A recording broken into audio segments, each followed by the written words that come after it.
Right now we're in downtown Charleston, right off of Market Street and Meeting Street. As you can tell by the surroundings, this is a very busy location, and we are in front of the city market, the public city market in the city of Charleston. Historically, this has been a very important location because much of the foodstuffs consumed here in the city were brought into this market by a variety of different means. We know that, for example, enslaved people as well as free blacks worked in and around this market, and that's one thing that's also very significant about it, because it underscores the very crucial role that these two groups played in the city and played in the workforce. For example, in talking about this place, it helps us to understand the crucial connections that existed between the countryside and also the urban centers. And for example, enslaved people in the countryside on the plantations frequently had time on the weekends, typically on a Sunday. And if the masters and mistresses allowed them the opportunity, they would establish gardens. And they would work on these gardens during the times, in the evenings and certainly on the weekends, Sunday typically, when they were not tending to their master's crops and the affairs of the plantation. Now, a good deal of the produce that they produced in these garden plots were, of course, consumed by themselves. Those products were used to supplement the food and the fare provided by the plantation.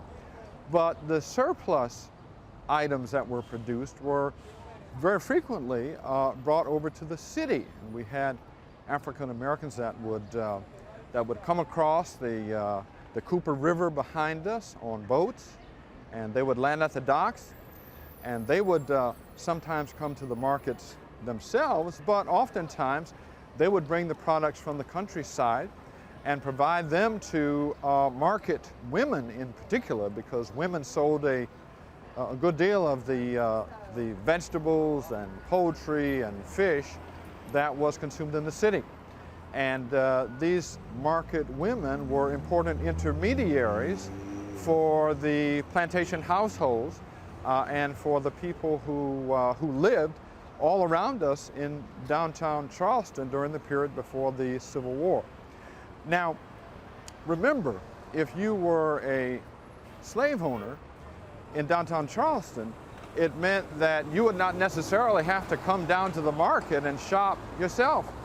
You could send your servants. You could send, and typically a slave owner would have sent a domestic female woman down to the market, and this person would have purchased vegetables and fish and poultry and so on. But some whites did come down to the market and purchase items themselves. Now, this could lead to some very unusual situations, in the sense that if a white came down to the market to purchase something and ended up purchasing them from a slave vendor, the slave vendor would essentially be in a position where he or she was negotiating with a white person. And it also meant that the enslaved seller here could perhaps even decide which whites they would sell a given item to.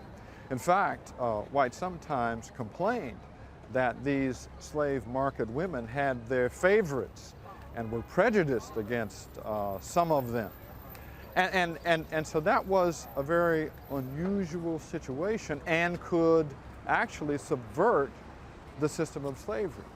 And of course, you also had people in the city of Charleston who owned slaves, and they allowed them to hire their time out. In other words, sometimes a domestic servant would not have been employed full-time by the person that owned, typically her, and that woman might have then been allowed to come down and work in the market to sell items down here.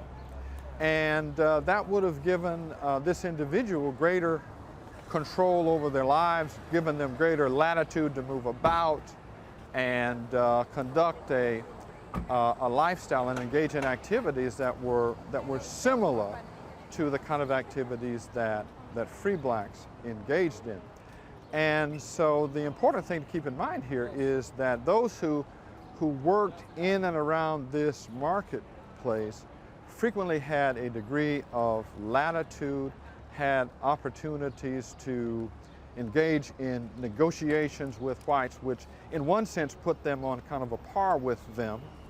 And in a number of respects, this subverted crucial aspects of how we know the system of slavery was supposed to work. Today, you can wander into the great hallway here and walk through vendors that extend for about 2 blocks, and you'd still be able to find foodstuffs for sale here and spices and so on. But primarily, this area today is a place where tourists come and they can buy various objects, memorabilia to mark their time, their visits in the city, t-shirts and other items of clothing and so on and so forth.